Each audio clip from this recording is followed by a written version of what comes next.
So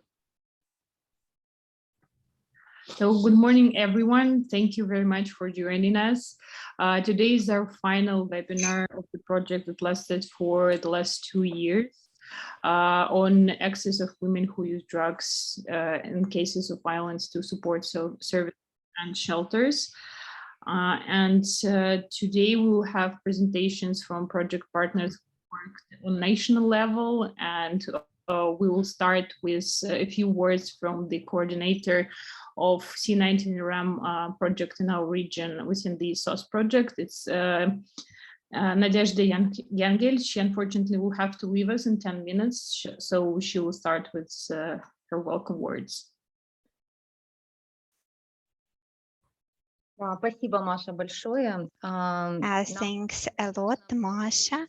It was very pleasant for us to work and cooperate with the Eurasian Harm Reduction Association, and together we were able to complete two short but important programs to provide comprehensive support to women who use drugs in situations of violence.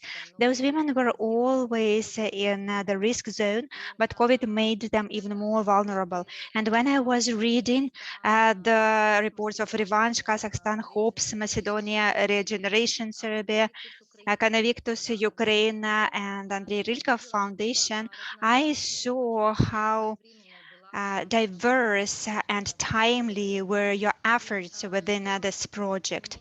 And what I really liked in this program is the flexible approach and implementation of the interventions which were needed in this or that country in this time.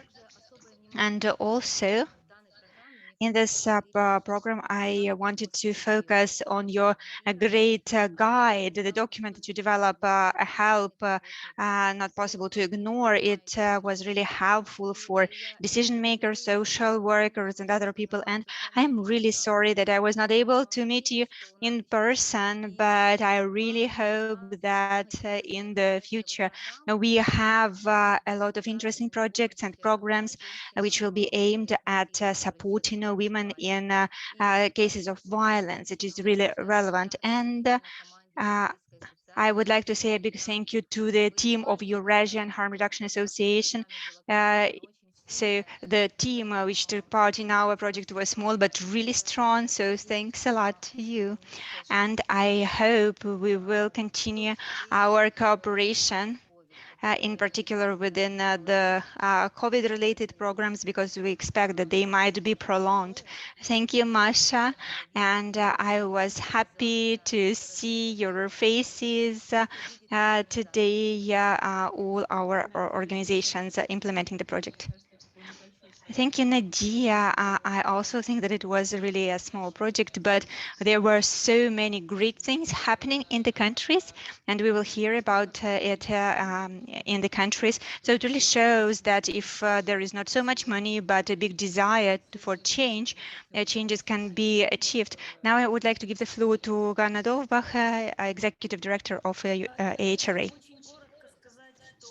I want to say very briefly that in this project, actually, when the COVID was like on top, we combined those two things: access to shelters and violence. And now, because of the terrible crisis and the terrible war in Ukraine, harm reduction is in Ukraine and in the neighboring countries. It is all related to shelters, and everything should respond to the needs of people. And harm reduction, usually it's not about naloxone or a syringe, it is about shelter, about some safe place. So for me, it is the essence of harm reduction. Harm reduction, it's just, we can make a list of a million of services, but actually those are people who take care of a person, who can just support a person who uses drugs, a woman who uses drugs, and find a way to help her in the situation that she's experiencing. So all our association is actually working, trying to convince governments and donors to give flexibility to the NGOs, to social workers, to provide this kind of support. So help impossible to ignore. That is the message that we wanted to deliver. First of all, to help and to be flexible, to be able to help. And our social workers, they are really heroic, and sometimes they really burn out because not always they have the resources necessary for help. And yeah, there are these limitations of harm reduction. And for us now, strategically, this project is a small step towards understanding that harm reduction is about a comprehensive support, social, medical, legal services in any situations, in a situation when people are running away from bombing or in a situation of violence at home. So I would like to say thank you to all of us, our partners, members in the countries, our international partners, for being able to move in this direction. Thank you. Thank you very much. I have remembered that I forgot to introduce Molly, a very important participant. I will switch into English now. And we, on previous webinars, we heard about Mercenaries, an organization that provides shelter for women, all kinds of women who use drugs in Barcelona. It's an amazing space, and Molly is from that organization. She is an artist, and she will be documenting our session today, drawing our session today. So welcome, Molly. Yes, I will try to spotlight for you, Molly, for everyone. So yeah, this is how she will do it. If you want to see how she draws, you can look at her screen.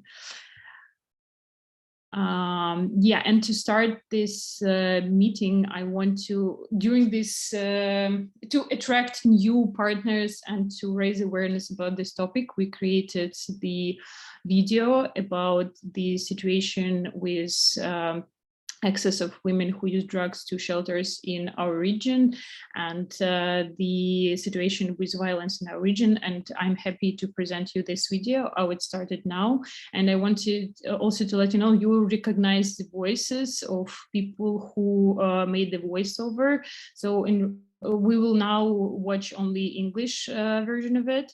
But in Russian, Alla Bessonova from Kyrgyzstan, who is an activist and narco-feminist activist from Kyrgyzstan, she made a voiceover for the Russian version. And for the English version, Iga Yegorska also made, I think Irena will recognize her voice here. So I will start it now.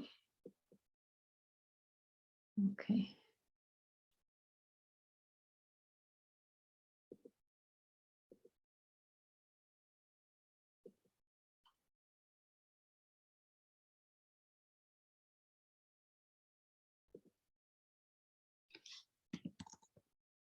Do you see my screen?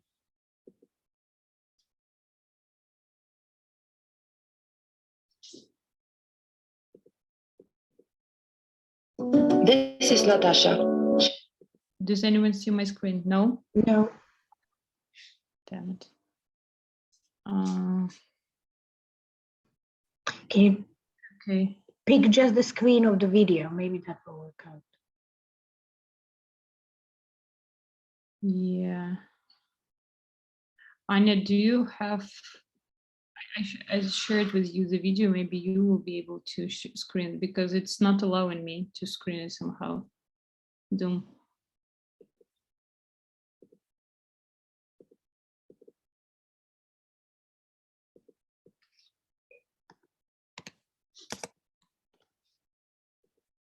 Moment.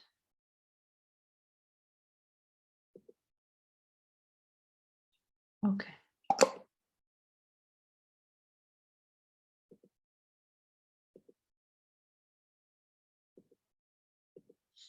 Okay, do you see it now? Yeah, okay, amazing, it worked. Yes. Okay. This is Natasha. She lives in Bishkek and has a history of substance use. Natasha recently got married and gave birth to a son whom she loves very much. But 6 months ago, her husband began to mock her and refused to let her use money. He also forced her to have sex immediately after giving birth and then began to beat her. However, no one is aware of it. Natasha is afraid of going to the police as she is on a drug user registry.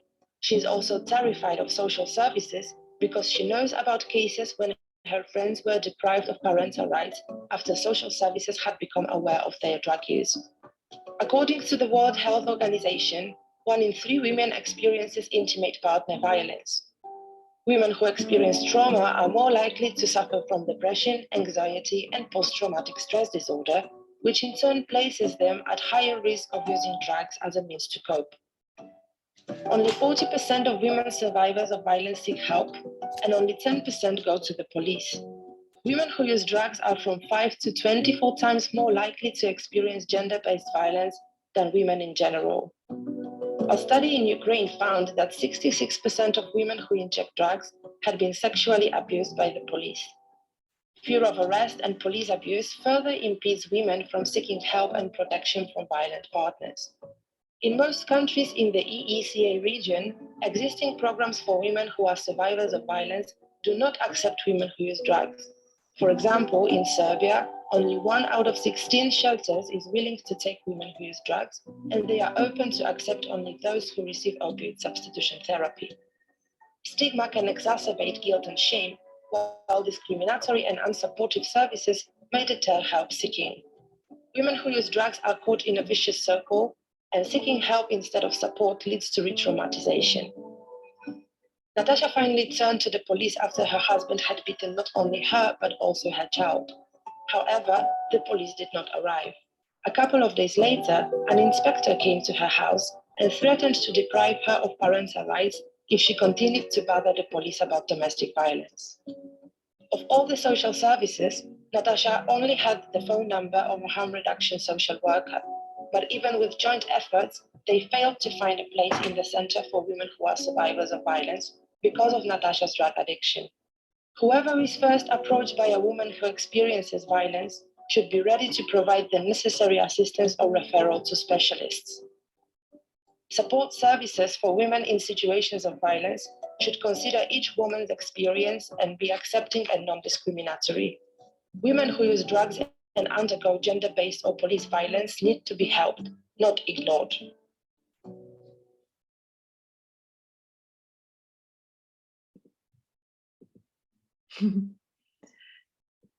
Thank you. I'm sorry that my laptop is slowing down the video, but you will be well able to share it among your colleagues, partners, and to use it in your advocacy. It will be available in 2 languages.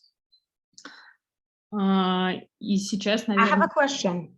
Are Sure. we going to be able to translate it on Serbian? I mean, like, will we have the lines, or we can make ones? If it's going to be on no, YouTube, we can do it. I can send you the lines if you want to That's translate. perfect. That's Yeah. perfect. If it's going to be on YouTube, we can also add a language, and then it can be on all of our languages. Yes, I will send you the lines. Thank If you. anyone else wants to translate it, just let me know. I have the script in English and Russian, and you can translate it and add subtitles. And also for English versions, there will be subtitles, as I understand that English is not a native language for a lot of speakers. So in order to better understand it, there will be also English subtitles. Okay. И сейчас я бы очень хотела перейти. Now I would like to switch to our partners who have been implementing the project in these 2 years. And the first is Yelena Belakon from Kazakhstan, from the Revancha organization.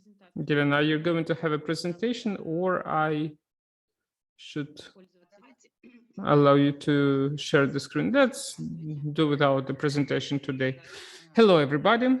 I would like to say thanks a lot for this support, and that's what we had lacked, because for 4 years in the city of Almaty. Do you see me, by the way? I have some problem with the camera on this laptop. Sorry about that. I really also, you know, there is, I thought that we had 4 hours of difference. Okay, so for 4 hours, for 4 years, we were struggling with our decision makers, writing letters, visiting them. They always heard us, but it felt less like they didn't care about us, about our audience. So when during the emergency period, we made a study and we sent the data to the president already because we saw that local decision makers did not respond. We started writing to the agencies, ministries, National Commission on Women's Rights, and we were not heard again. They wrote to us that in Almaty, they have a center for social adaptation. What's the problem? Center for social adaptation is like a hobo shelter, as they call them here, where of course, they will not admit a woman with a child, and the woman would not go there, of course. And if she has to, she will not be able to go there because she will not be admitted. So when we started this project, we did a review of legislation in Kazakhstan, and we found some discriminatory articles that are the grounds to reject women who use drugs or women who live with HIV. While we started working with the crisis centers, we started seeing certain hidden, quiet competition. And it was really strange. Why? Because they started saying, like, we accept everyone, we admit everyone, we don't have any problems. But when we engaged the president of the Alliance of Crisis Center of Kazakhstan, it started working finally. We got a referral system that worked already. There were different incidents, stigma, and so on. We had to conduct workshops for people working at crisis centers. We started working with the inspection against gender-based violence. We started working with the probation services, telling them about specifics of work with our key population. At some point in mid-project, we heard that the crisis center started saying that really these women require separate individual crisis centers. Hallelujah. We were happy to hear that they agree that finally they need special crisis centers, and the existing crisis centers don't want to work with our key population. Okay, and when we started to like summon everything up about budgeting and so on for the city of Almaty, we saw finally this general picture that there are no programs supporting our women, no services, and basically those women, it's like as if they don't exist. So at all the events, they started saying, yes, we need the social contract for that. We need public budget for that, for these women. When we presented the results of the review of legislation, provided our conclusions and recommendations, presently, finally, we consider that a big success. The Department of Economy of Almaty has approved our application for social contract. It took them a year, but finally it has been approved. And now we are waiting for it to be published on their web portal and for this bidding to be conducted, provide for provision of specific services for women who use drugs. Now, what I would like to note, we made a decision for us that,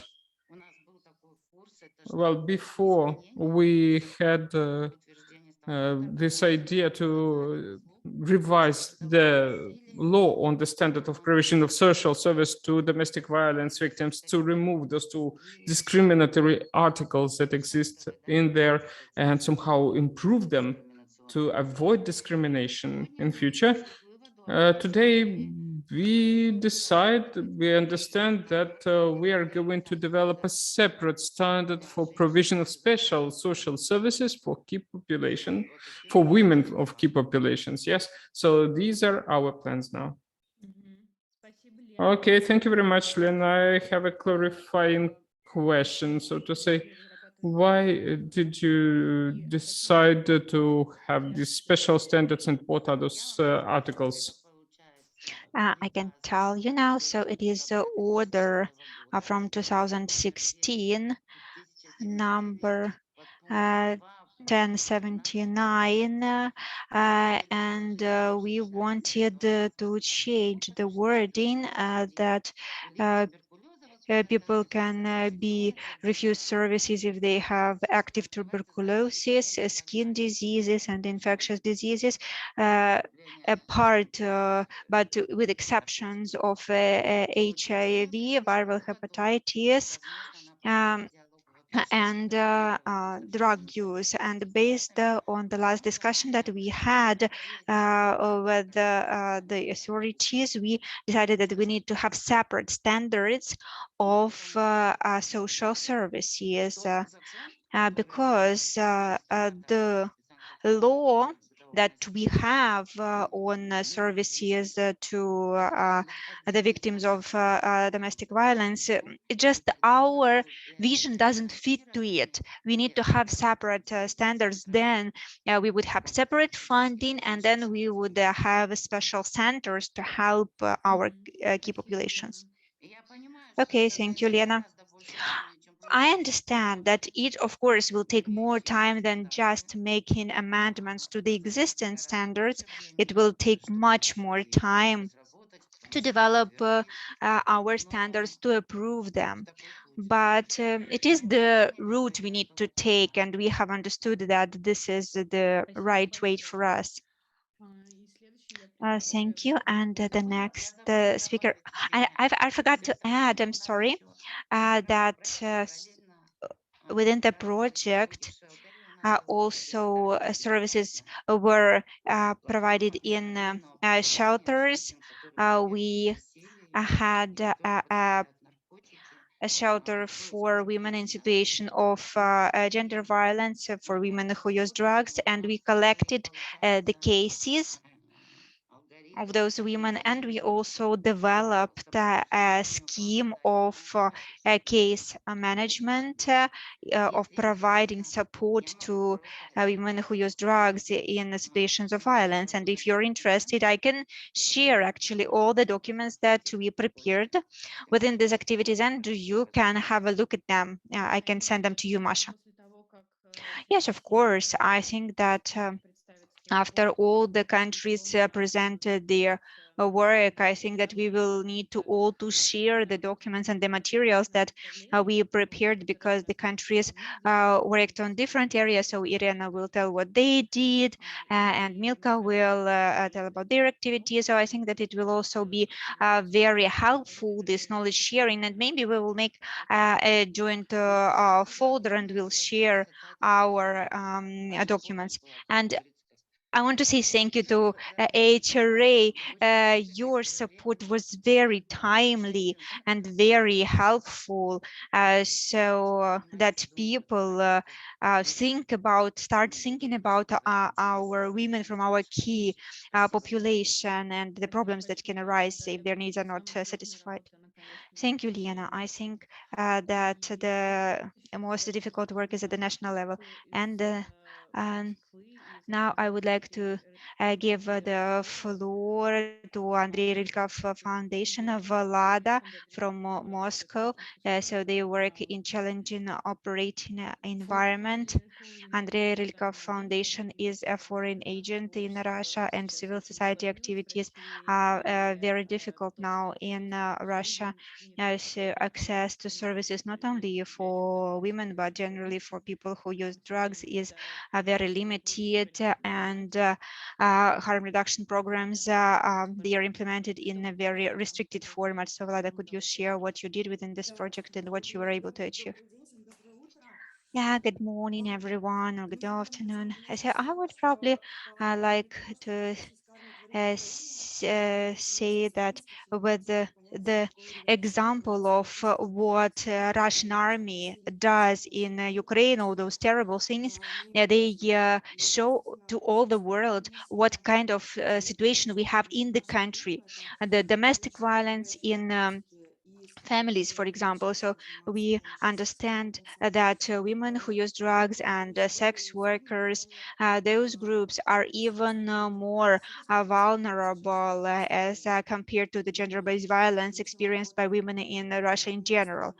So of course we work in difficult time now because we have been foreign agents since 2016 for several years already, and now we see that for several years the women's funds and charities are they experience big pressure and persecution, and so also we are in the same situation, but we still are working on it. And there are many challenges that we see, of course, in our operation. And since 2009, we have been working on creating a more humane drug policy on the background of the repressive drug policies that our government is promoting. So we always had some projects for women, and our president Anya Sarang, she is a woman. So for her and for all women in our organization, it is very important to work with the women. So we are proud that we have projects for women, and we always tried to do some groups for women where women who use drugs, they could come with their children to our organization and have some discussions. And also we organize some leisure activities like going to museums or theaters with their kids. And when we started partnership with the HRA, we were able to do this work at a different level, like more systematically. And so for us, the study that we did in 2020 with about 70 women and 30% of them sex workers, and also most of them were also using drugs, so it's double stigma. And it was an important milestone for us. We saw that 9 of 10 women, according to our assessment, experienced physical violence. About 70% were facing violence from police, including raping and other sexualized violence. So women started telling us some really terrible stories related to policemen, related to I don't know, like sterilization, or like incentivizing them to do abortions. So it is a really challenging area, of course. And if we find some correct questions to ask, we can get really a lot of information. So it was the basis of a shadow report to the UN based like on the recommendations to the Russian government concerning the situation of women in Russia. So within this project, we worked on several areas. Firstly, we started talking to all the funds and organizations in Moscow region and at the national level, which help women in situation of gender-based violence. And we faced a number of challenges here. Firstly, there is a huge stigma in women's funds to women who use drugs.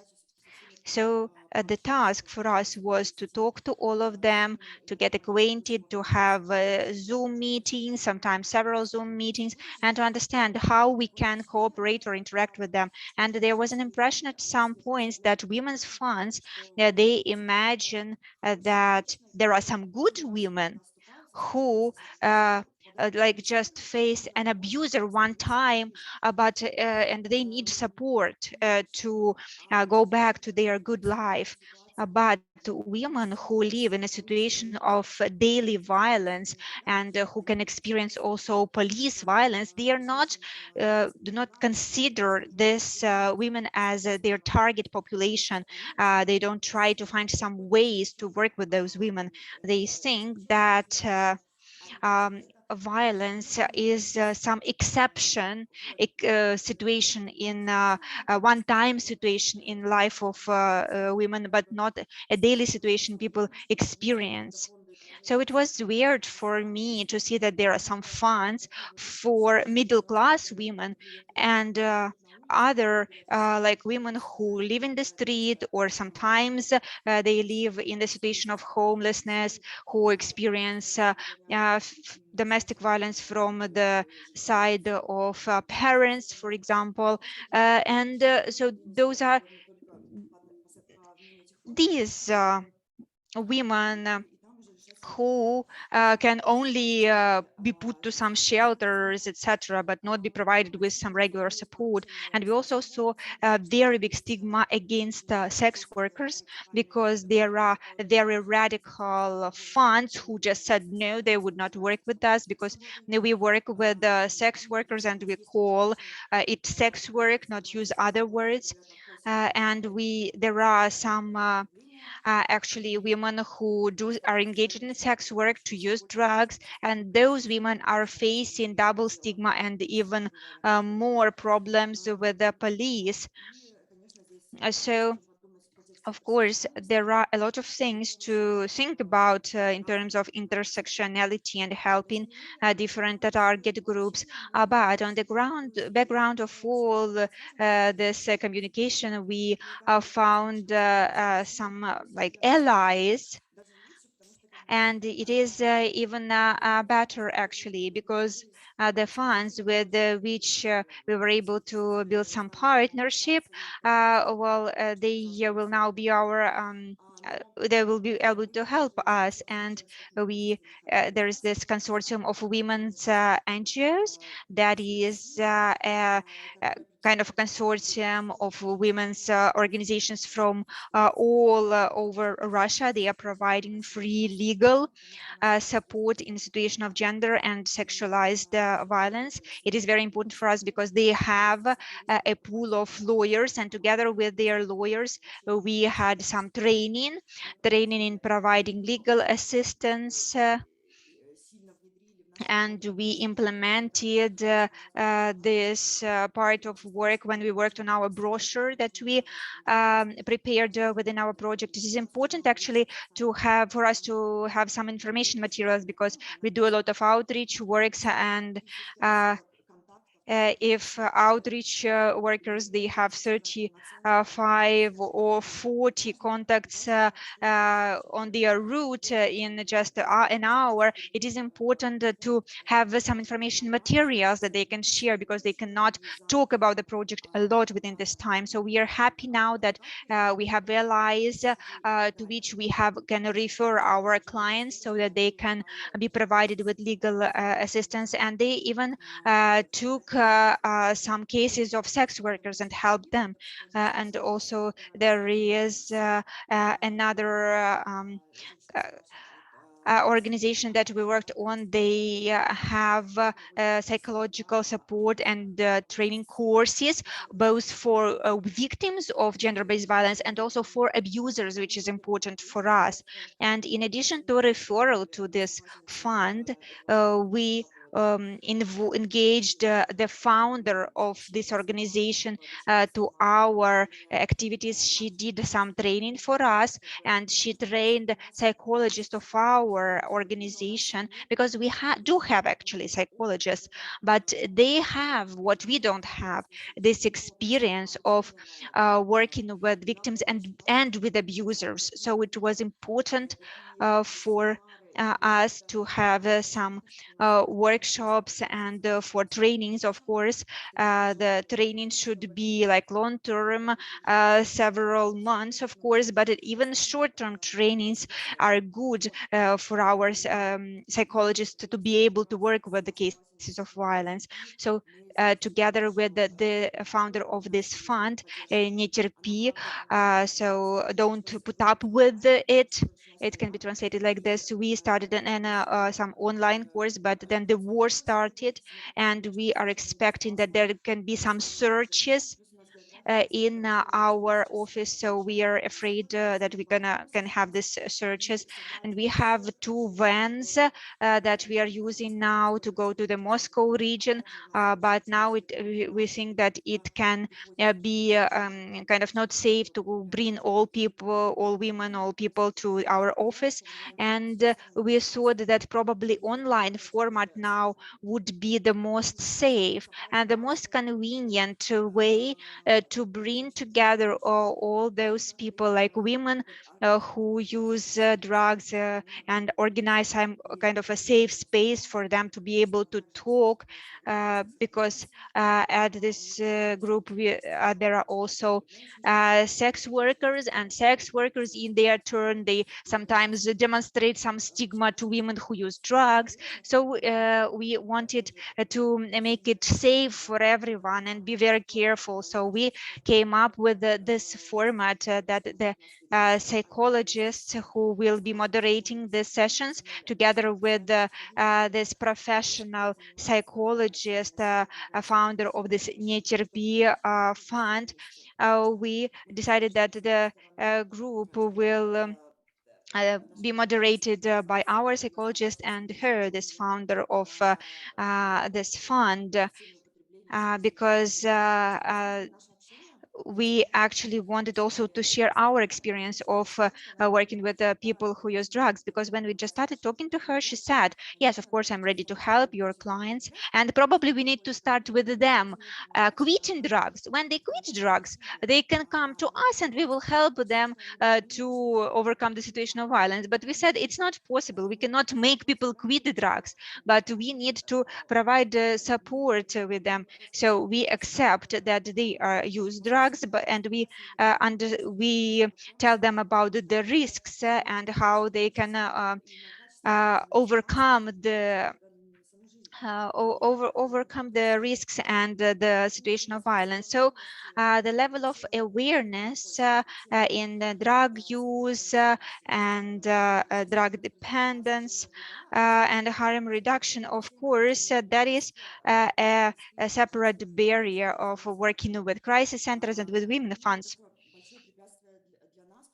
So that's a big barrier for us, because we have to keep raising awareness, telling about our approach, how we are working.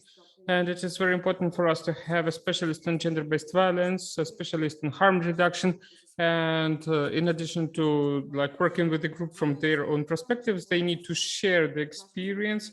And we also had to have this psychologist knowing how to work with the GBV, and our partner then to go and develop her own foundation. Well, having in mind this idea of harm reduction and disseminating the practice there in her area, because they had a large demand to get training from us, so that they could work with the women who use drugs on the proper level. And we also had a lot of work done with shelters. We started very optimistically. We prepared the map of shelters in Moscow, near Moscow, how many public, non-public shelters. But we also had this naive idea to go around the shelters and ask them to admit our women. But it just broke, because we saw that the shelters, yeah, we can go around them talking to them, but we have no expertise. We're not sure that those shelters are safe for our women, because we have this, state's course for conservative spirituality. Those religious shelters promote this pro-life agenda, like keeping the family at any cost, even if it's unsafe for a woman. So the woman should stay at this Orthodox shelter and then go back to her family, to her husband. And we saw that we had no tools, no time, no resources to fight that approach. Well, it's the same like sending our clients to untested, unchecked rehabilitation centers. No, we decided to change the plan, and then together with our partners, from women centers and foundations, we started seeing who the NGOs work with, and we found a non-government center shelter. Kitish, working in Moscow and in Moscow region, they use very advanced practices working with women. They went to train to Europe and the USA, where there is no pro-family course. They just help the woman, not the family. And we started working with them because we had some recommendations. And then it took us long to agree that like you have the substance prohibition in your shelter. Let's make an exclusion for our women. It took a long time for us to persuade them, but in the end, we sent to them a woman, a client, and we saw that in fact, while we were theoretically trying to agree upon something, it was much simpler than that.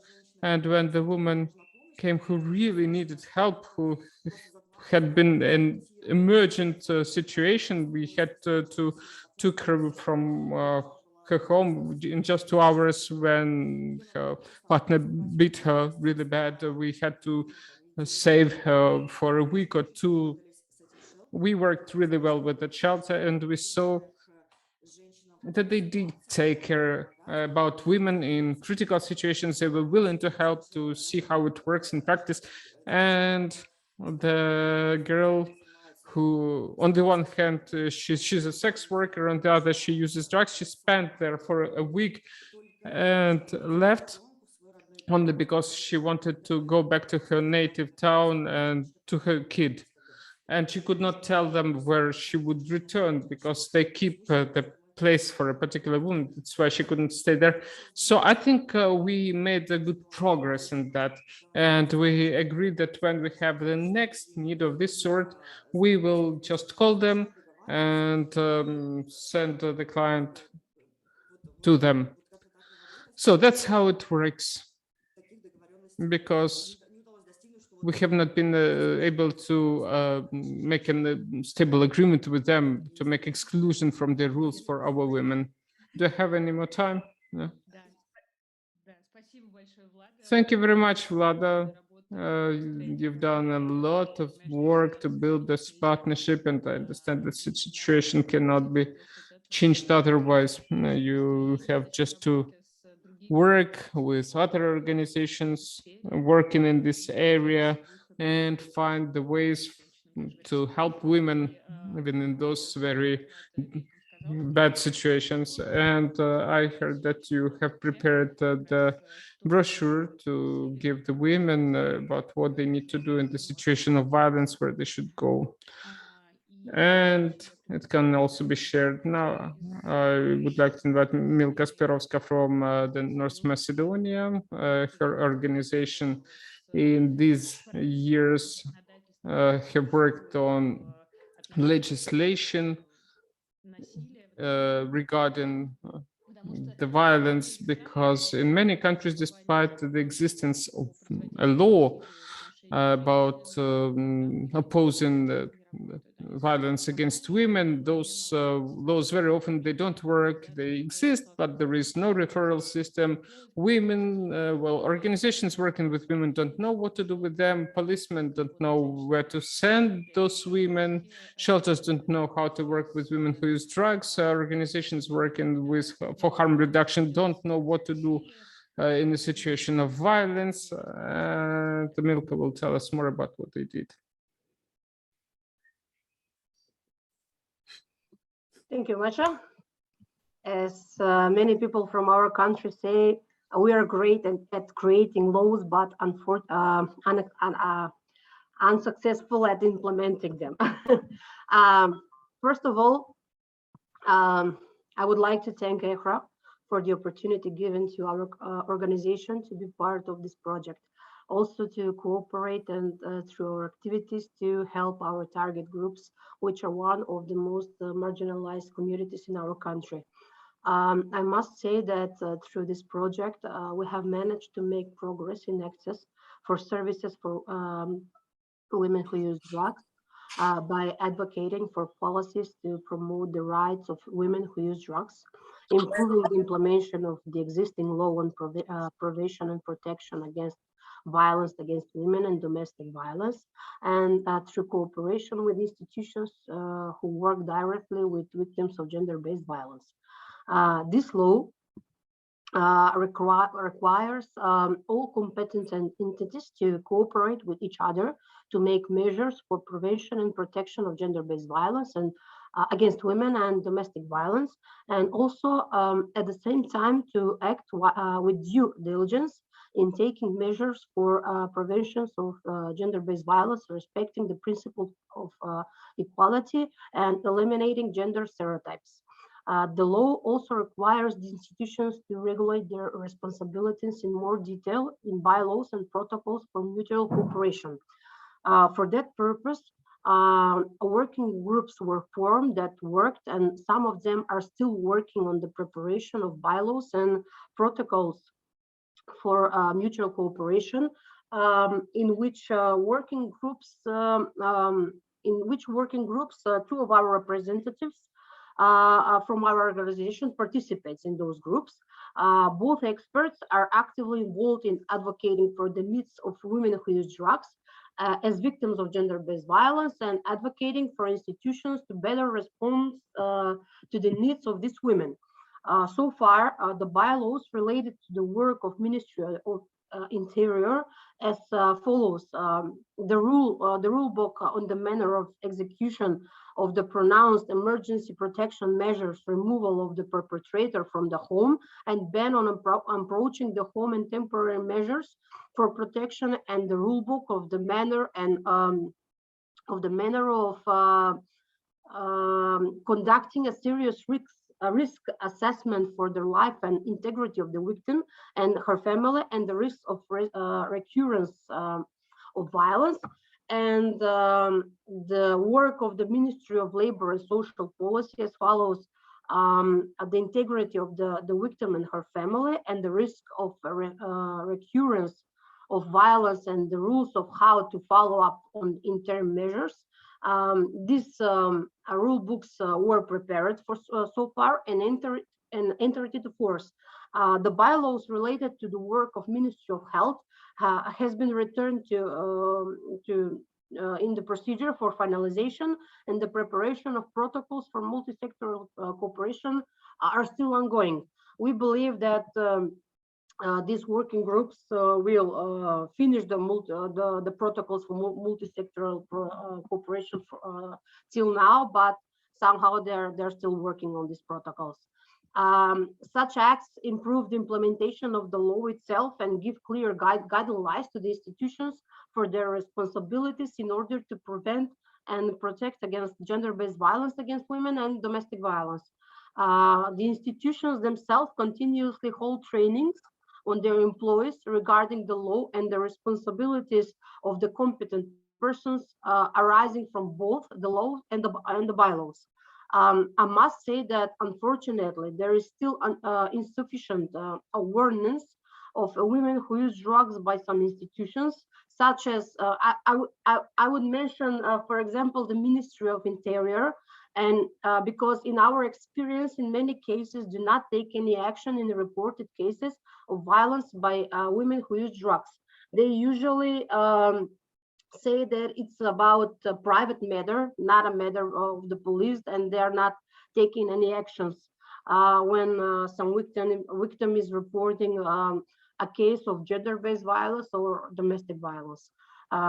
Also, this project enabled us to develop a guide for dealing with women who use drugs as victims of gender-based violence. Because professionals who work with the victims of gender-based violence are not sensitized enough to work with these women, and at the same time, they do not know how to act when a victim of gender-based violence is a woman who uses drugs. This guide is essential because it provides clear guidelines to professionals working with victims of gender-based violence, including women who use drugs, in dealing with this marginalized community. While implementing this action, we had a workshop where a lot of professionals were part of this workshop. And by talking to them, we somehow got a picture that none of the professionals from the state institutions or the NGOs never had an experience working with women who use drugs. So this was a really great challenge to us to make one guidelines that will help all the professionals how to work with these marginalized people. When we talk about access of services for women who use drugs, HOPE through its services gives high quality, comprehensive assistance to women who use drugs, who are victims of gender-based violence. Marginalized people, including women who use drugs, are constantly faced with challenges in exercising their laws. That is why they need our legal, our paralegal, and psychological services that we constantly offer to them. Through these services, we encourage them in requests for adequate legal protection from violence and fight to return in the previous way of life, to straighten them and make independent decisions about their lives. Also, we had while implementing the project, we held 3 one-day trainings that we held in 3 different cities, and these trainings, through these trainings, we achieved an impact on improving access to services. The trainings were conducted on approximately 40 professionals working with victims of gender-based violence. And the result of these trainings was extremely positive, as from the aspect of high quality and level of theoretical and practical knowledge of the trainers, and as well as from the aspects of interaction established between the participants and the trainers, and the possibility for exchange of information and experience. The experience from the health training showed us that there is a huge interest in this topic from the professionals, and there is a need to conduct such trainings in the future. My experience from this training showed me that it's much more better when people who are directly involved with working with these marginalized groups, I mean, with women who use drugs, victims of gender-based violence, because we are telling them the real experience that these people are, that these women are facing with, and it's a better picture than the trainings that they're having from their institutions that they're preparing for them. That's why I believe that all the activities we have implemented through the project are gradually making progress in promoting the rights of women who use drugs. But unfortunately, there is still much work to be done, especially due to the fact that there is still staff who are not sufficiently sensitized to work with this target group. We as an organization will continue to advocate for gender equality policies and the promotion of the rights of the women who use drugs, and we will fight to eliminate the stereotypes and discrimination against them, and most importantly, we will motivate them to perceive in all actions regardless of obstacles they're facing.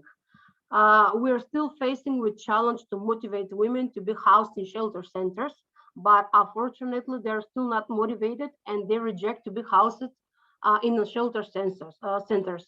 The reasons for this are various. Some of them distrust the shelter services as they see them as institutional support to have no trust in institutions, or they don't want to be removed from the area where they function or live, as going to shelter means that they will have to be located in a location which might be completely away from their place of functioning, or often they fear losing their job, because this reason is quite possible, or shelter services are and employees are not sensitized enough on how to deal with women who use drugs, or often normalization of the violence. They live with it and accept it, and they don't recognize it as such. Despite everything we managed to achieve through this project, I would like to share with you an information that also this year we are facing with a huge challenge with a 40% of a budget cut intended for protection of the population from HIV infection in our country by the Ministry of Health. But we believe that together, the whole team working in hopes will fight this problem and will continue to show our quality and help our target groups. Once again, I would like to thank you for the opportunity to be part of this project and to cooperate. And I hope that in future we will have the opportunity to continue our cooperation in order to provide women who use drugs with easier and improved access to their rights. Thank you. Thank you so much, Milka. Спасибо большое. И мне кажется, что очень многие... Thank you so much. And it seems to me that many organizations are actually speaking about the same things, that there are no working referral mechanisms and no coordination between organizations working with victims of gender-based violence and women who use drugs. So we live in 2022. So the problem of gender-based violence is not new. It exists for many, many years. And it is very sad to see that still there are no working mechanisms. And in such mechanisms in Russia, there is even no law against violence against women. And it is important what Milka said about internal stigma and normalization of violence. As we saw in the video that we viewed, women do not seek help in situations of violence. And in addition to internal stigma, they also are facing stigma and re-traumatization when they seek services. So we need to work in all those directions, work with women themselves, tell them about violence, about types of violence, and work with organizations providing support to them. And now I would like to give the floor to Irena Molnar from Serbia, a Regeneration NGO. So Irene's organization worked with the social workers in that area. So over to you. Thank you, Masha. Okay, so hi everyone. And firstly, I want to thank Eurasian Harm Reduction Association for enabling us to actually implement this project, and also for being flexible in the past year and a half, almost year and a half, almost, I'm not sure, enabling us the space to actually implement activities as we saw most fitable.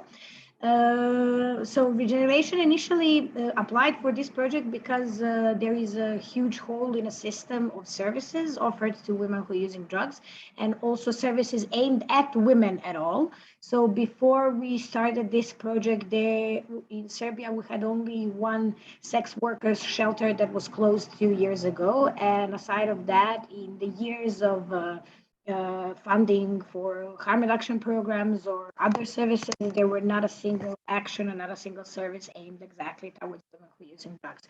So we discovered this through other projects that we were implementing a little bit before this one.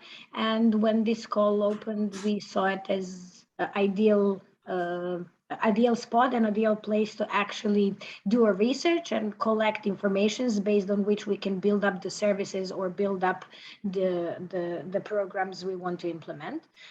Being that us in the organization, we are community-based organizations, so it was run by women for women. And in this year and a half, I also wish to say that we grew from 3 people working on this project to 6 people right now.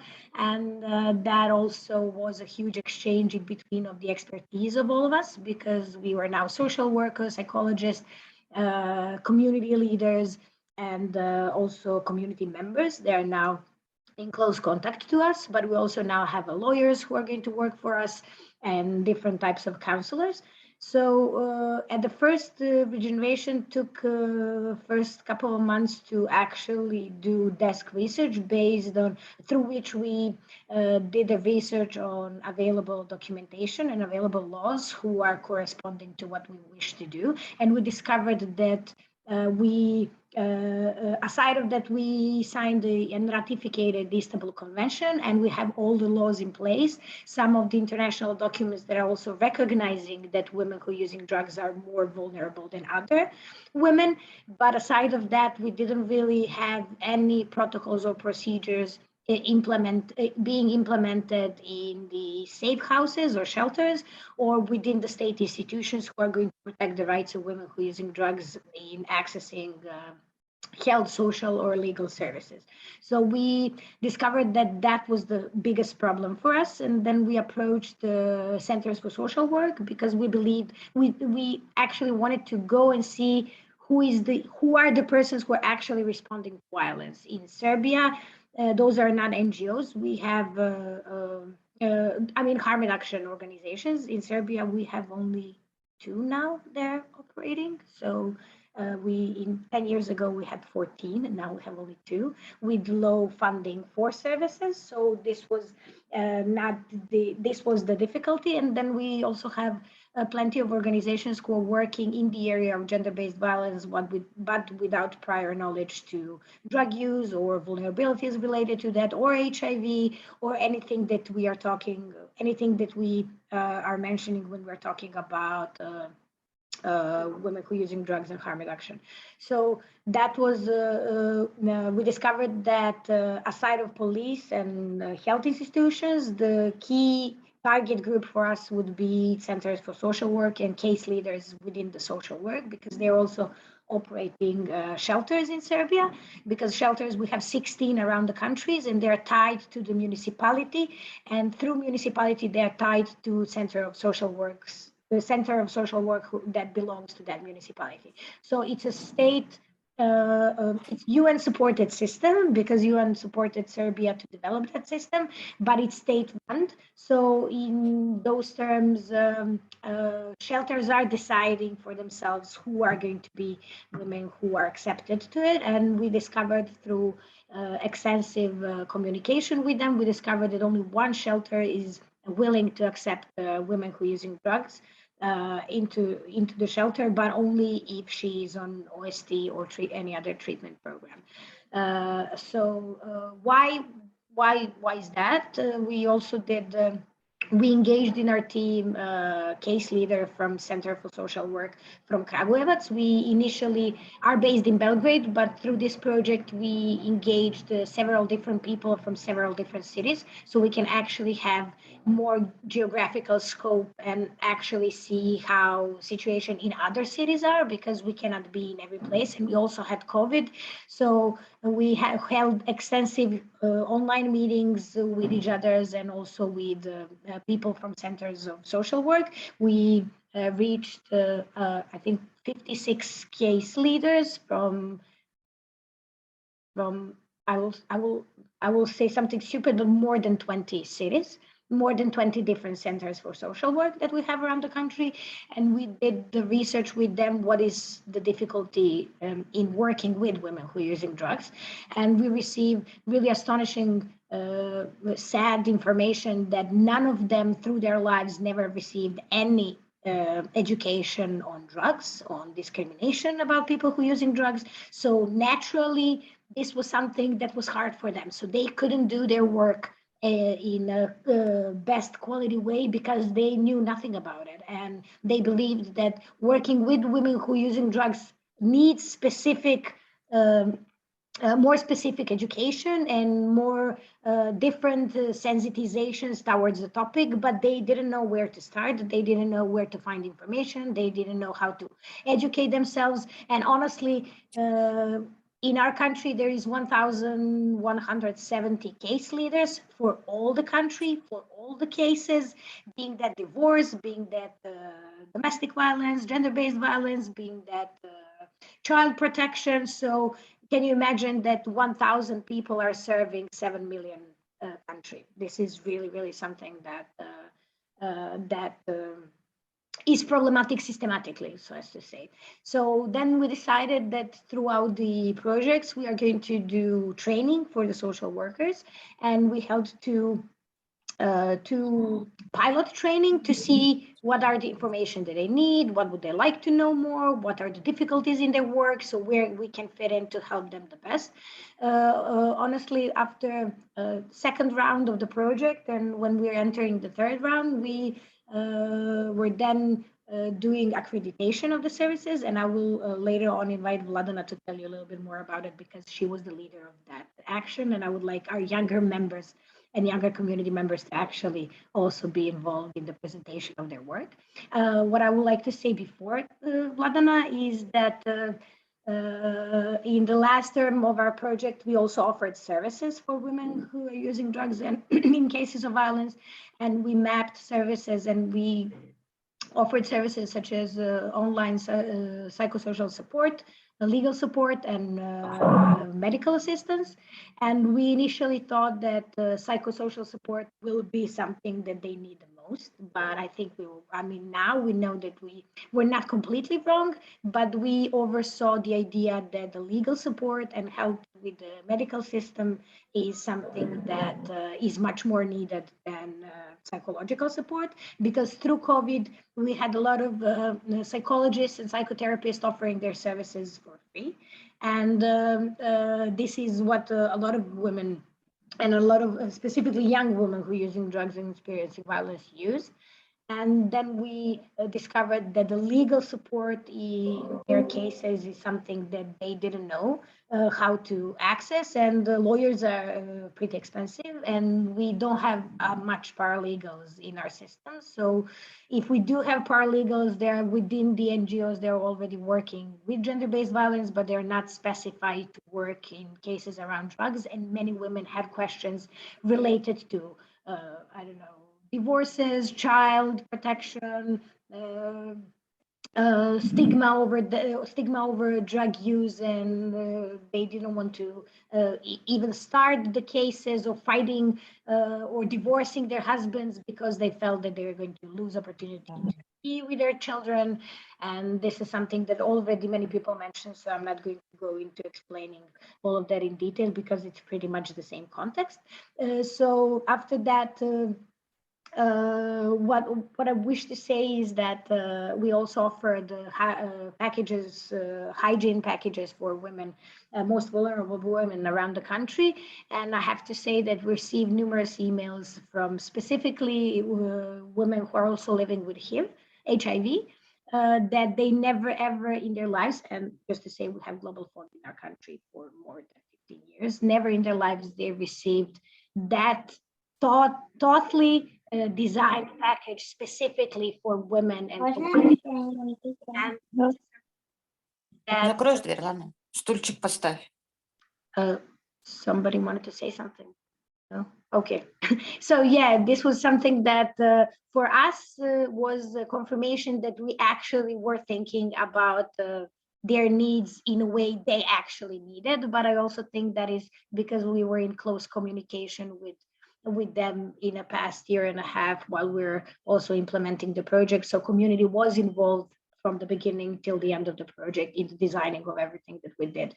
So aside of that, I also want to mention that in Serbia, we do not have communities of women at all. I mean, vulnerable women, so as to say. So there is no community of women who are using drugs. There is no community of women who are living with HIV. They're just small groups within the bigger organizations who are actually not really even focusing only on women's issues and their vulnerabilities. And I hope that after this couple of years of working on this matter, I hope that now when we also have mapped those women's and map communication among us, that we are going to be able to maybe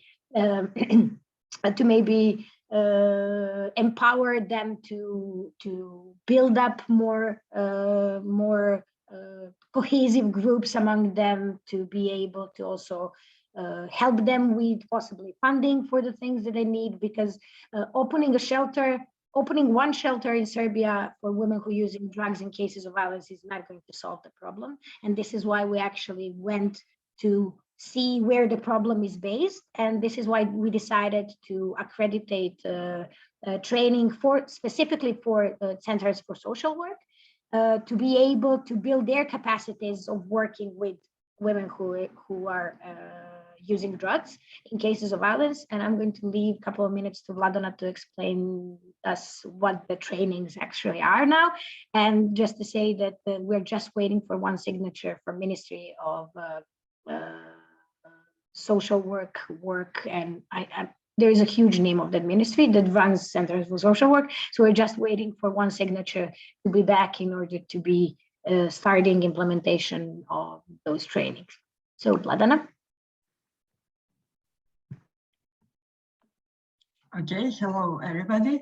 As Irena already said, through this project, we actually developed training how to work with women who use drugs and have experienced violence.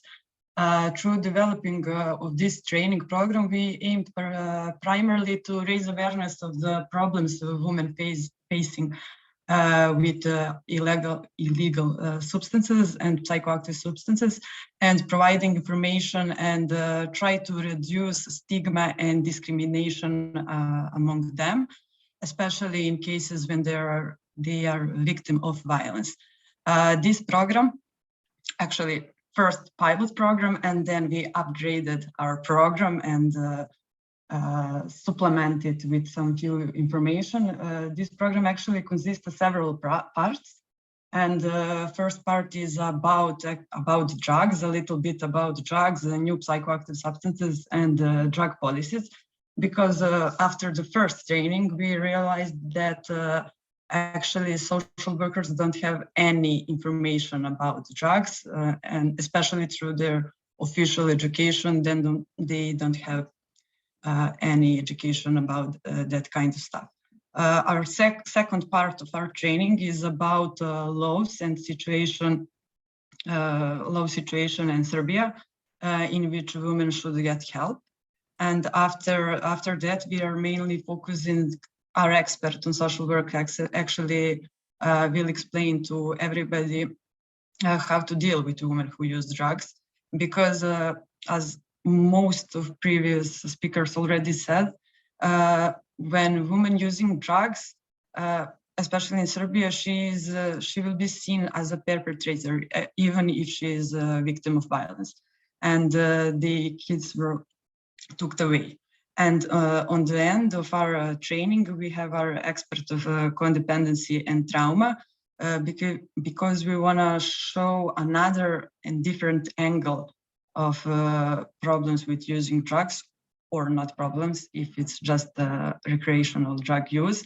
And actually through exercise, explain to all people that all of us have actually bad habits. So it's not so bad habit. Because our first training has a very positive impact, and we decide to accreditate this training in actually Republic Institute for Social Protection, the top government's institute for this kind of for social workers actually, and upgrade our first curriculum and cover a little bit more about the drug use and different impact of drug use on women's bodies. This new curriculum we submitted in December in the institute, and as Irena said, we are still waiting for response. Actually, not waiting right now. We are waiting for just one signature, because we have information that our training is approved, and now we just need to wait because bureaucracy thing and that kind of stuff.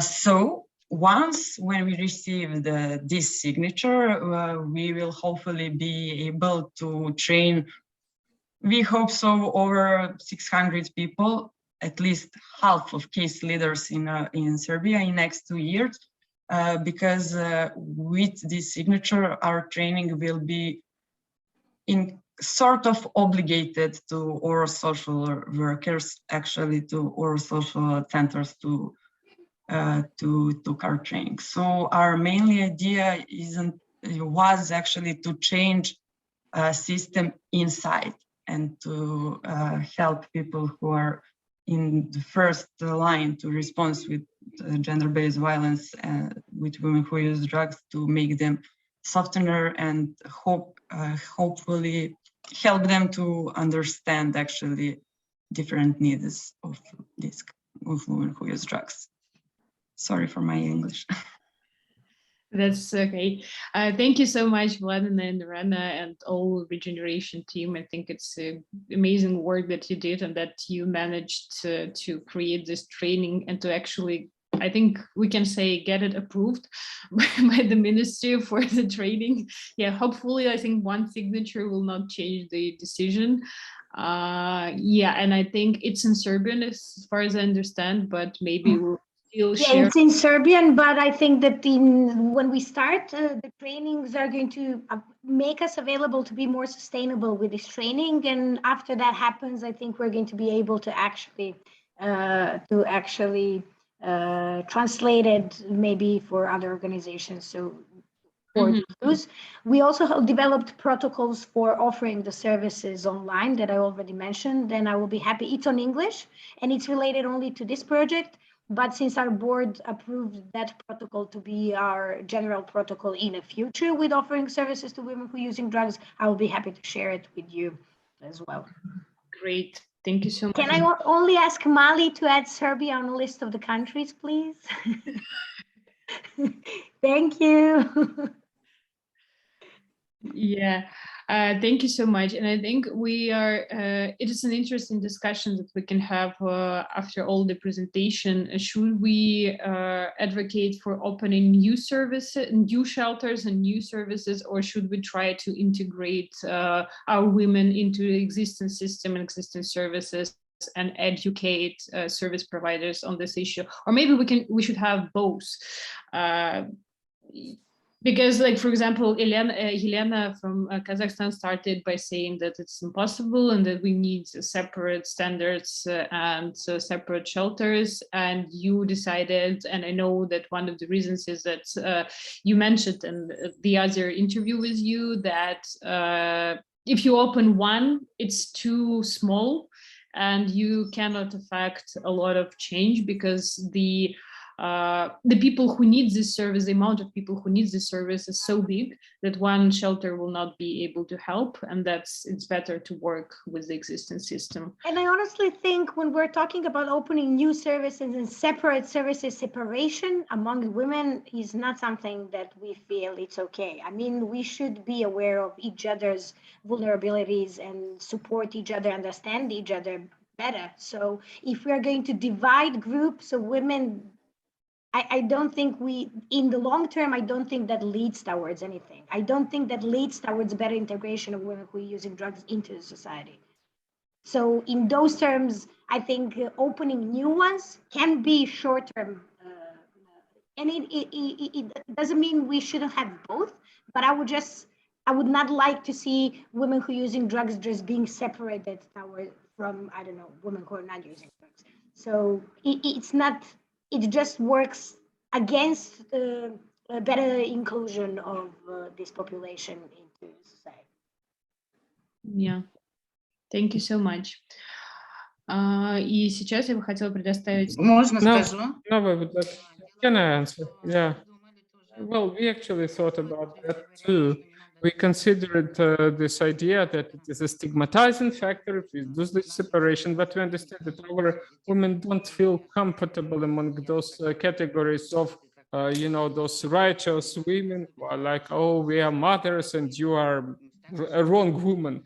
Yes, especially women who had been convicted because of drug use, they would feel they're really uncomfortable. And regular women would be afraid of her, and the attitude would be that of unacceptance. We've seen that. It was a hard thing to see, and that's why we decided to move this way.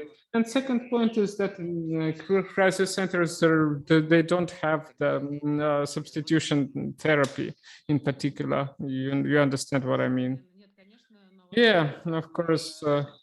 Building up the cooperation and integration of all services into one system is a lot of work. and it takes a lot of time. And the lack of funding of existing shelters also affects the number of services that can be provided and the people that can be accepted and the employees that can be hired. So yes, sometimes in the situation of limited funding, it is easier to create a specialized shelter that will be focused on working with this particular group. Now, the representative of Convictus organization in Ukraine, Natalia, who keeps working heroically in the situation. So Natalia Rashidov will tell us about the activity of the project and response to the challenges of war. Natalia. Yes, thank you very much. Good day to everyone. Well, our project has been very diverse. It has not been large, but really very diverse. And this war has added some changes, some adjustments. It was very interesting to hear the experience from Serbia. Actually, in Ukraine, well, the law on fighting the domestic and gender-based violence has been in force for 4 years, and there is a criminal liability for the violation. But if you take women who use drugs, it's not always easy to use this law, because even the wrong protocol conducted by the police at the beginning, it then prevents a woman from getting any aid. Also, it is not easy for a woman to get into a public shelter, state-owned shelter, because there are so many restrictions. I will tell you briefly about our activities that we had and the lessons that we learned.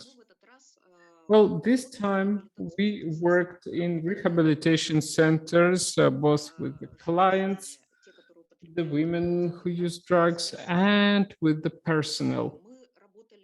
We worked separately with employees of those shelters and social centers, both state-owned and NGO based. We did individual and group supervision. We implemented quality assessment and needs assessment in friendly shelters. And when the war started, the inflow of people in need was huge, and the humanitarian aid became very important.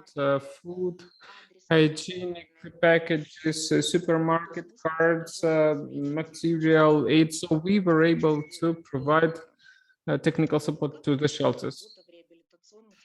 So how was the work in the rehabilitation center organized?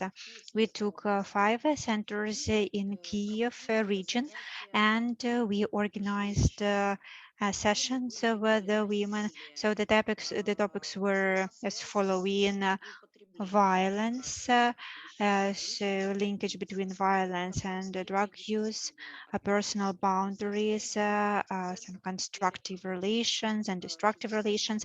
So we were able to cover 64 women in 5 centers. And very often women do not identify themselves, do not identify their experience with the violence, because they had experienced not only of domestic violence, but also systematic violence. And often they do not know where they can seek help. So it was important to give them an algorithm, like where they can call, how they can seek help with the social services, not to be afraid that they will take your children from you, how you can go to police and write a report so that you have a registration number so that they accept your report. And in the rehabilitation center, we often do not, they often do not talk about violence, because they were women, they were waiting for our psychologists, because they can discuss those issues, because they have nobody else to talk about them, and they wanted more. Actually, they were so happy to have even those 3 sessions. They were able to open up at the second session. And also in the centers, there was work organized by the consultants, volunteers, and the psychologists.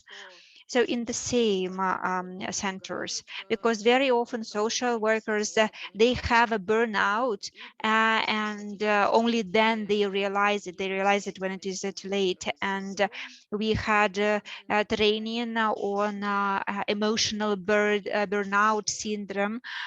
So the reasons and how to deal with the burnout. And we realized that actually the people who work in those rehabilitation centers, they do not have the system of training and supervision.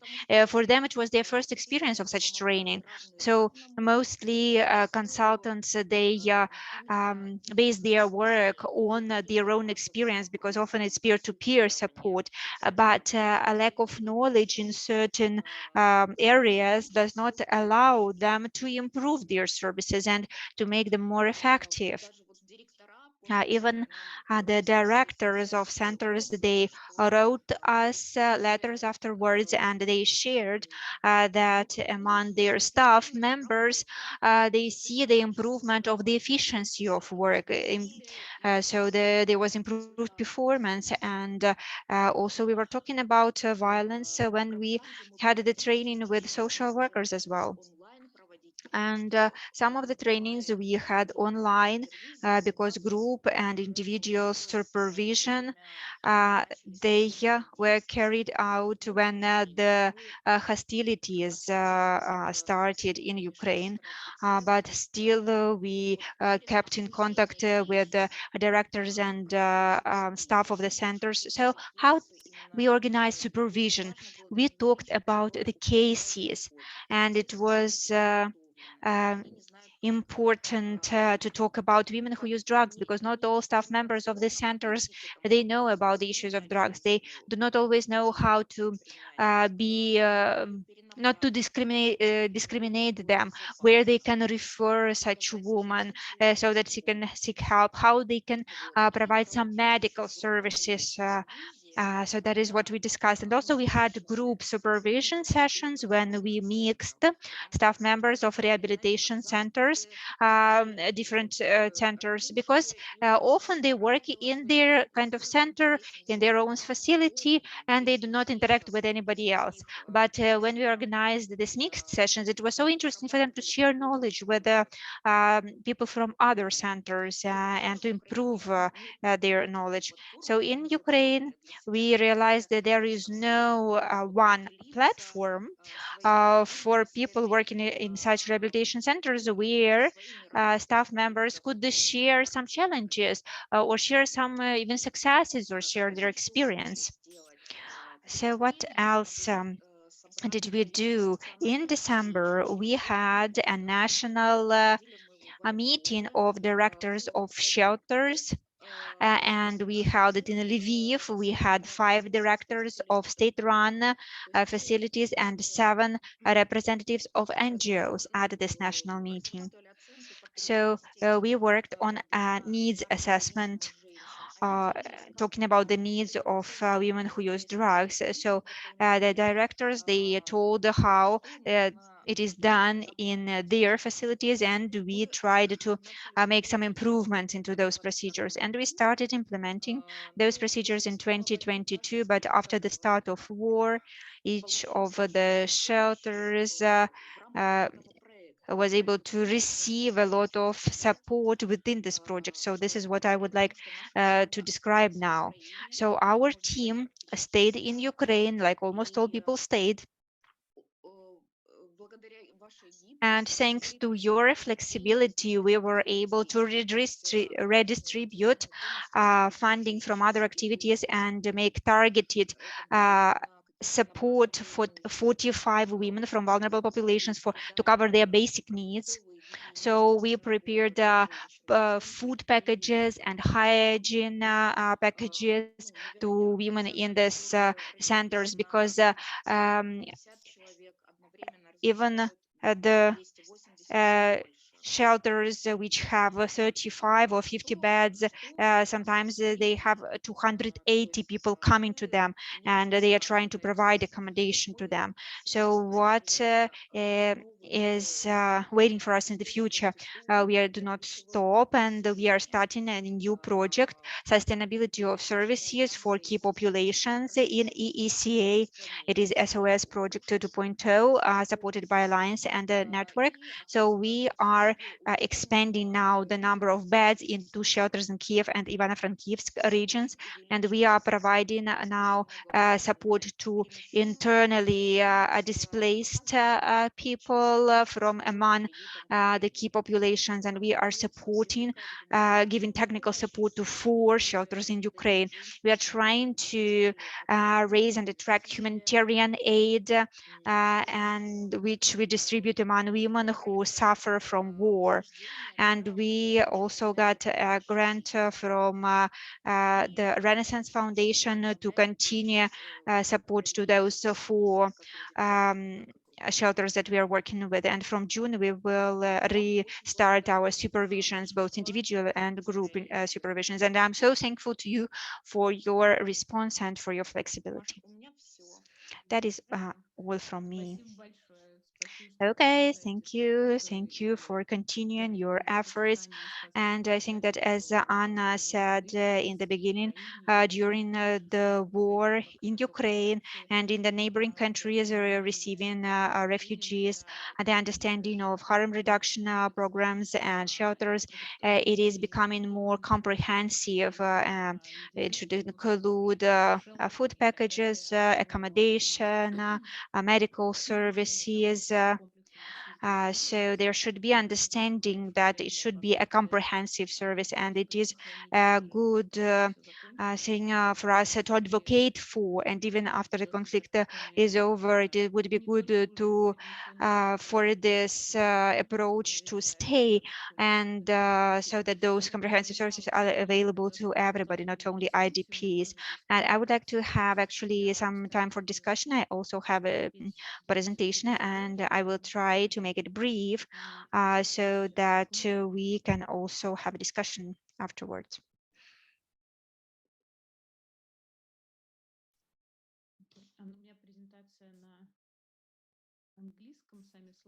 So my slides are in English, and I will probably be speaking in Russian then. So at the previous stage of the project, as Nadia said, we prepared a guide, help not possible to ignore, and for all the organizations working with women with experience of gender-based violence and women who use drugs, we tell what services those women need. So this guide became very helpful document for all those who work with such women. And now we collected best practices from our region in providing harm reduction services to our target population. As many of our partners said, there are some options of what can be done, including changing instructions at the level of organization or regulations at the level of the country.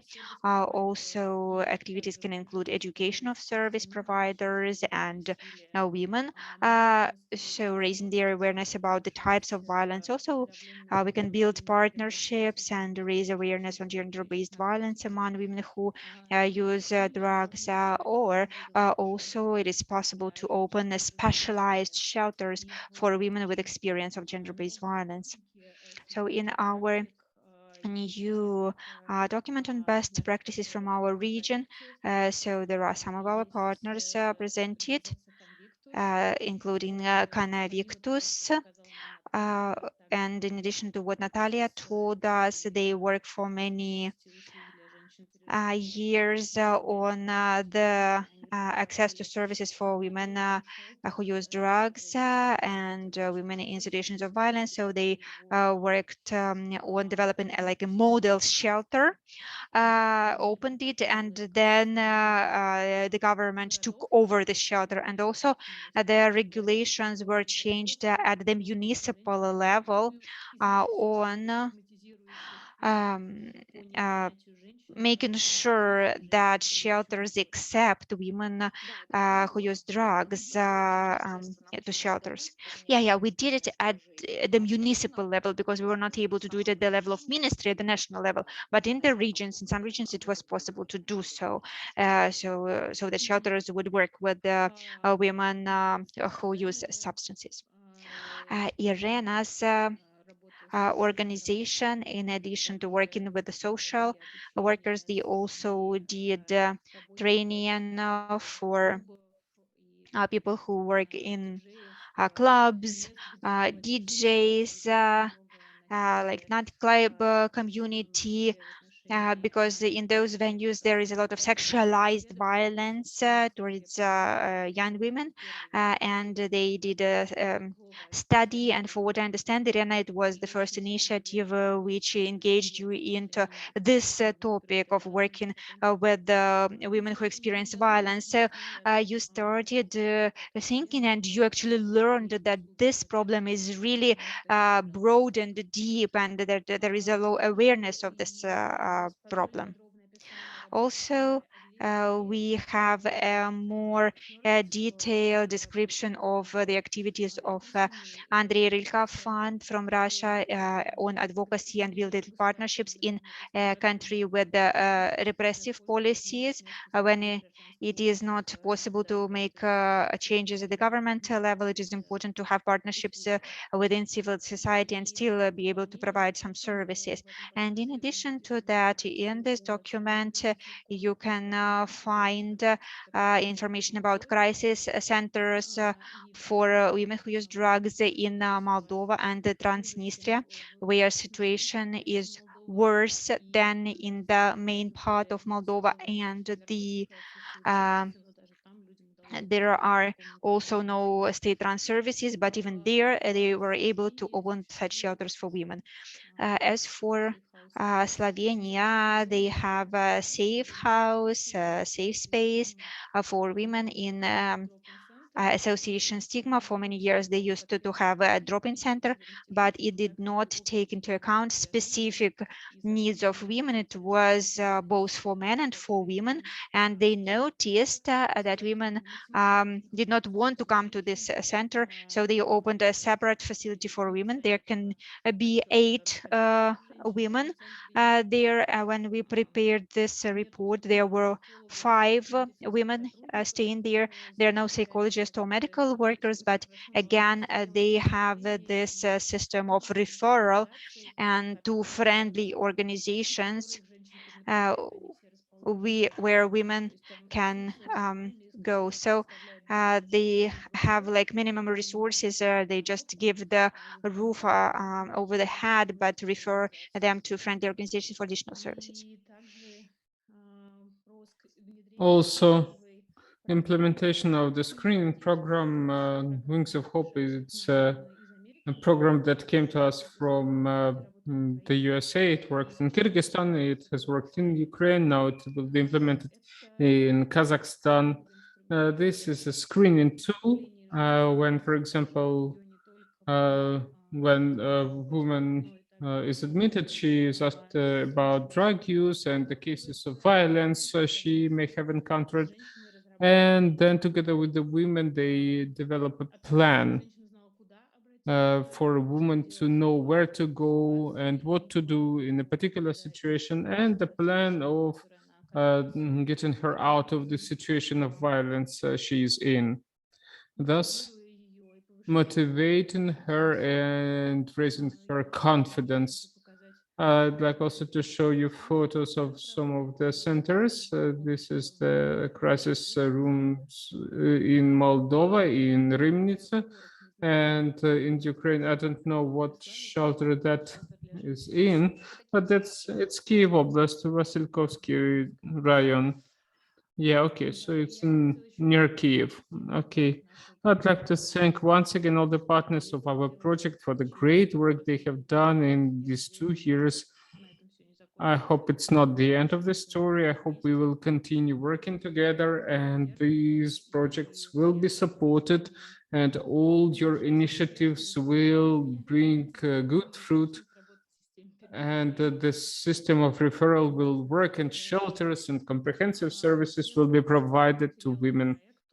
All the project materials can be found at this link. I will send it to you, and if you agree, we can post there all the materials produced in the countries so that people could use them and apply in their countries. Thank you very much.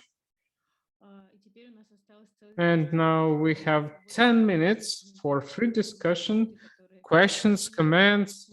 Some people who have not spoken yet during our session, people from other countries would like to comment on something or share their experiences or ask questions.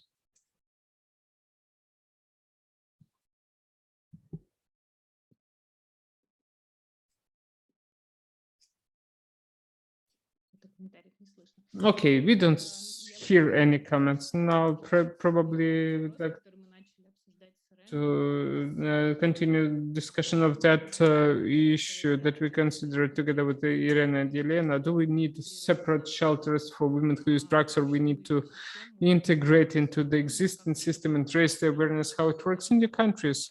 What's about Ukrainian experience? What works better for you? Well, you know, they started admitting our girls, but they understand that it is very difficult for them to live alongside regular girls. And we had a terrible case when I was told, what do you want? We have only 2 seats in the toilet and 58 women. Yes, and she hid. She didn't say that she had HIV. So they don't care. They don't need. They don't want to deal with our girls and our women. They run away on the day 2 or 3.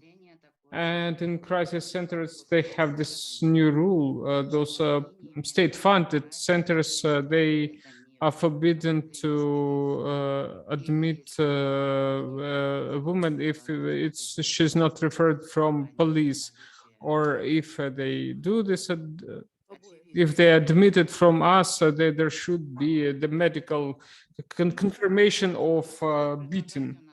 So yeah, who needs that? At the beginning, we proposed to ask them to have a separate department and to have specially trained people to provide medical support. But those crisis centers, they don't want that. They don't need that. It's another pain in the neck for them. And the president of the Association of Crisis Centers, she developed the domestic violence law.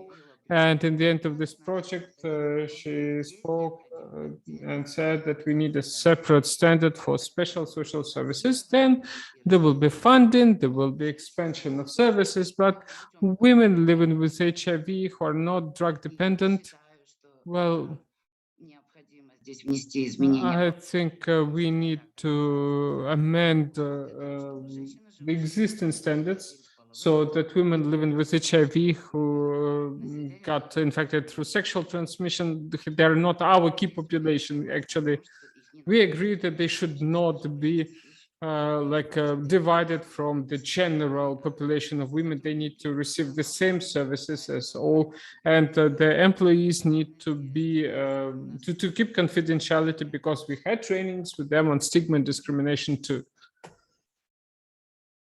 Okay. Yep. Natalia, what about you in Ukraine? What do you think? Do you need separate shelters or integration? Well, it is impossible to open so many individual shelters, even though I'm trying to find in my mail. Someone has opened such a shelter in Kyiv. It's either Volna or NA Club. They opened it for women who use drugs. So if if I have to refer someone, well, I at least know where to send the women who got discriminated. Of course, it's better to integrate with the general shelters, because getting linked to only one place, especially now during this huge migration process, it is unknown where this woman may end up. So we need to work at the level of ministry so that these norms, these rules are implemented. It has taken us already a long time and we have achieved some success, but we haven't been able to resolve the problem completely.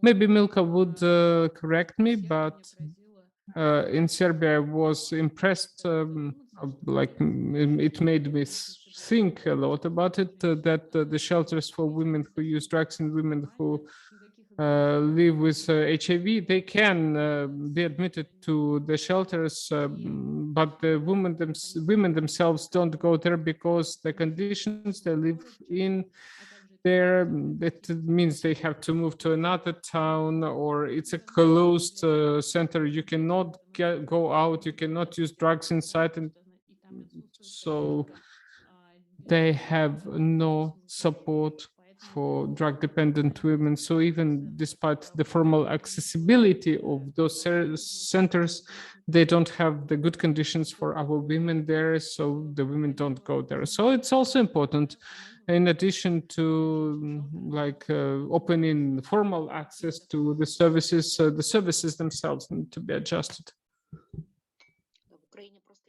Yes, it's just in Ukraine, we don't have closed shelters.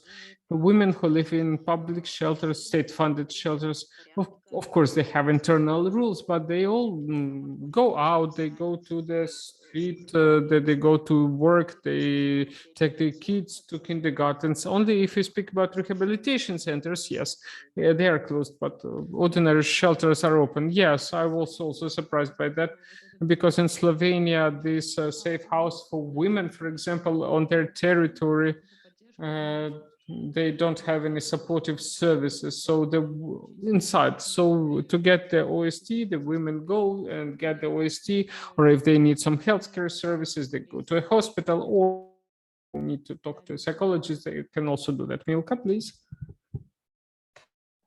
As I already mentioned, I already said the reasons why women who use drugs are not motivated to go to the shelter centers. Also, one of the conditions that the victims of gender-based violence need to fulfill is to not be financially supported. If they're financially supported, they're not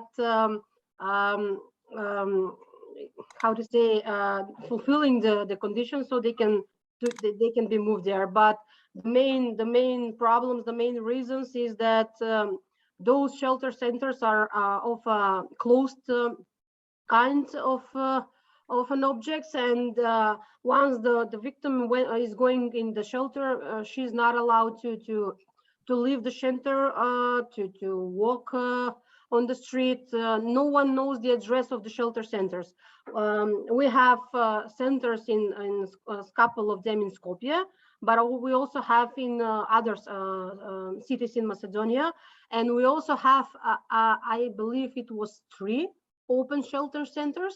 They're of an open kind, and they're supported by the NGOs. But those shelters only are for going to the victim and staying there only maximum for 48 hours. After transvisiting the shelter center of the state institution. You're right, as you already said, the conditions are not that great. And one of the reasons is because of the condition why the victims are not going there. But the main problem is that there is a lack of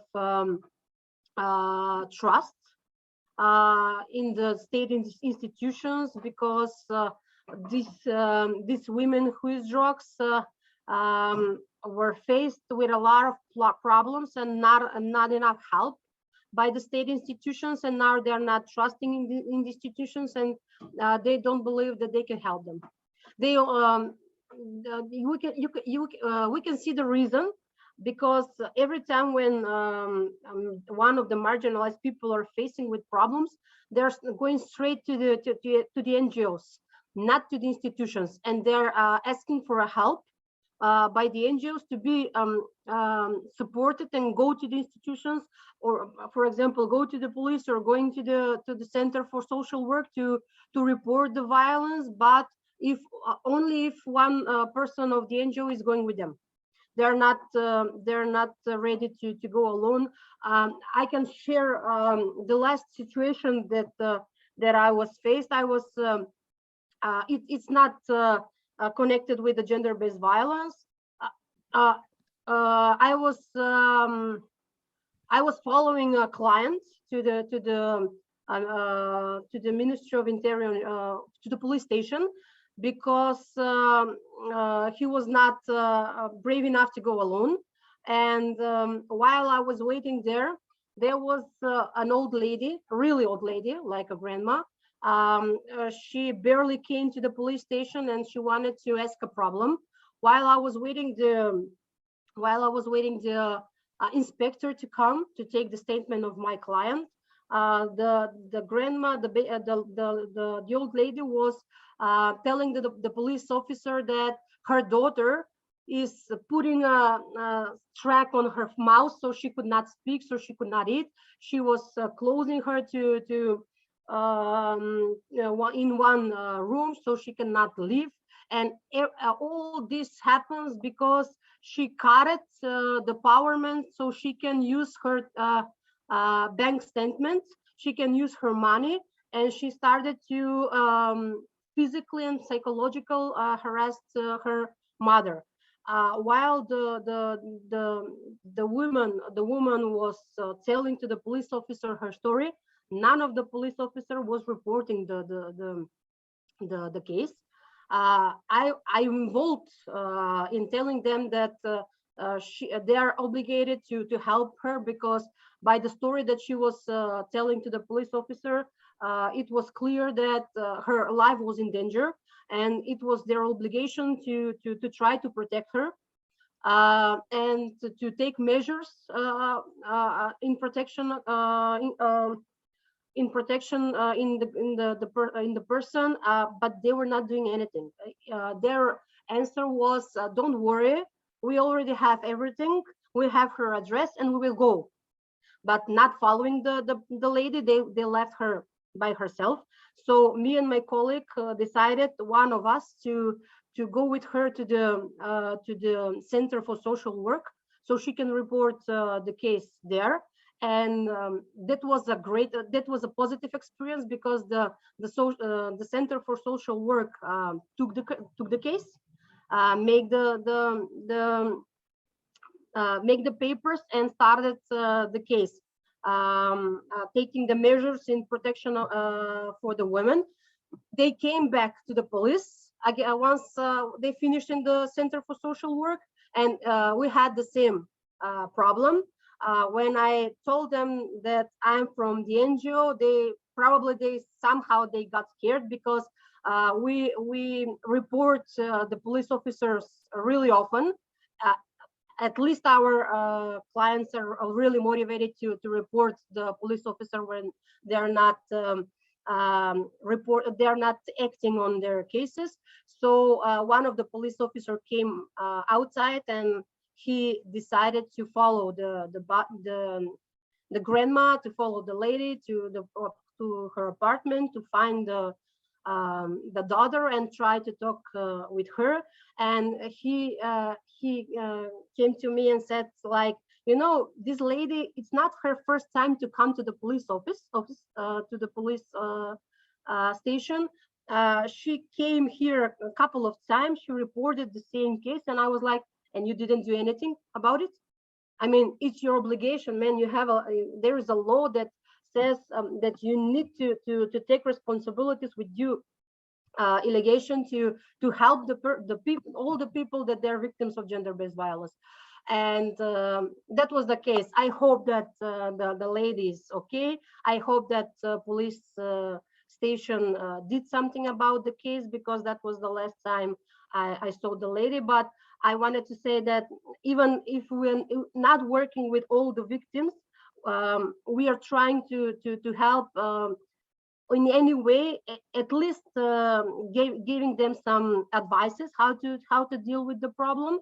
If we could not help on any other way, but that's why I said in my talking that we still have a lot of work with our state institutions, a lot of work, because even though we have a lot of, I don't know, activities preparing the people working in the state institutions how to deal with the problems and how to help and solve the problems in prevention and protection of the victim, there is a lot of work, at least in my country, to prepare all these people and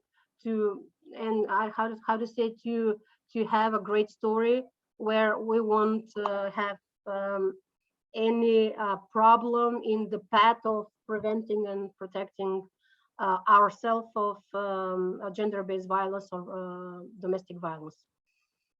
So this was in comparison that not even the marginalized people, even though they have a lot of problems, the people that they're not part of the marginalized groups are also having a problem. So this way we can see the clear picture how the big problem is in that we're dealing with. Yeah, thank you, Milka. And I think it's police is always often the first entry point and the first people who interact with the abuser and with the cases of violence. It is very important to work with them and to sensitize them to take the cases seriously and to not prosecute women who are reporting violence if they're using drugs, so they will not be feared. And I think Anya will now tell more that we will have in June, we'll have another webinar for the police about response to cases of violence against women.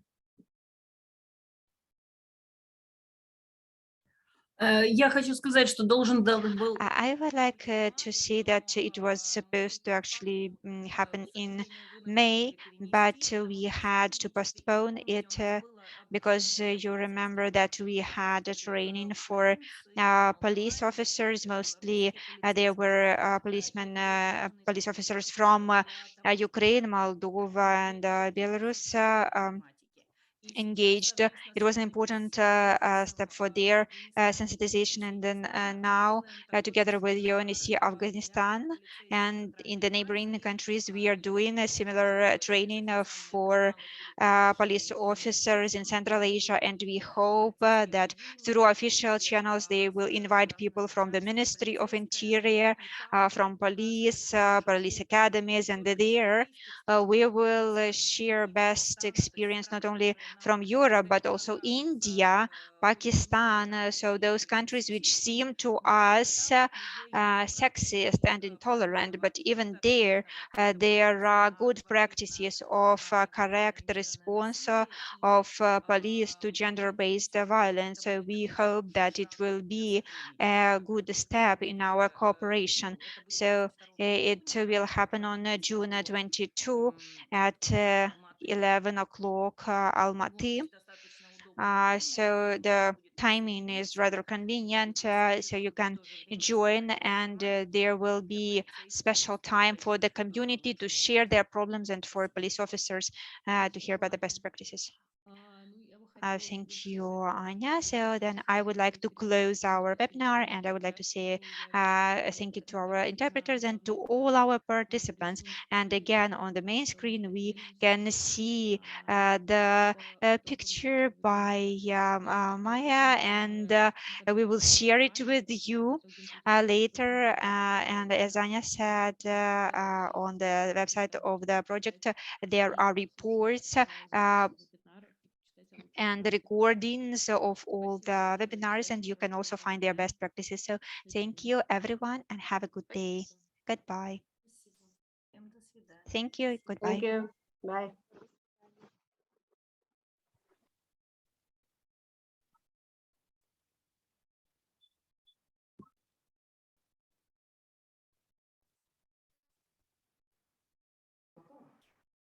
So Masha, I'm going to leave this. You can start the recording. Do you want me to stop now? Okay. Yeah. Recording.